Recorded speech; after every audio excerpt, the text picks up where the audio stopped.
ಸನ್ಯಾಸಿ ವೇಷ ಧರಿಸಿಕೊಂಡು ನಕಲಿ ಹುಲಿ ಉಗುರು ಮಾರಾಟ ಮಾಡಲು ಯತ್ನಿಸ್ತಾ ಇದ್ದ ವಂಚಕನೋರ್ವನನ್ನ ವಶಕ್ಕೆ ಪಡೆಯುವಲ್ಲಿ ಉಡುಪಿ ಅರಣ್ಯ ಇಲಾಖೆ ಯಶಸ್ವಿಯಾಗಿದೆ.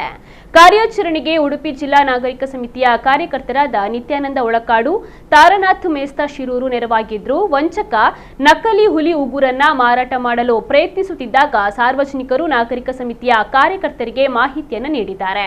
ಆತ ಪರಾರಿಯಾಗಲು ಯತ್ನಿಸಿದಾಗ ನಗರ ಪೊಲೀಸ್ ಠಾಣೆಯ ಪೊಲೀಸರು ನಗರದ ಹಳೆ ಬಸ್ ನಿಲ್ದಾಣದಲ್ಲಿ ವಶಕ್ಕೆ ಪಡೆದು ಬಳಿಕ ಅರಣ್ಯಾಧಿಕಾರಿಗಳಿಗೆ ಹಸ್ತಾಂತರಿಸಿದರು.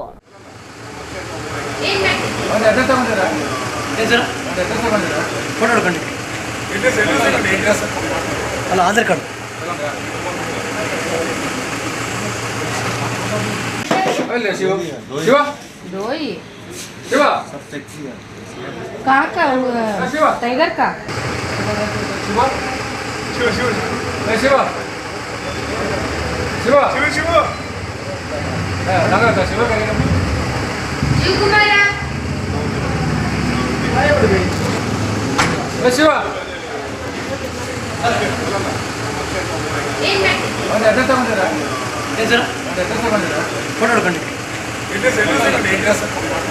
ಆಧಾರ್ ಕಾರ್ಡ್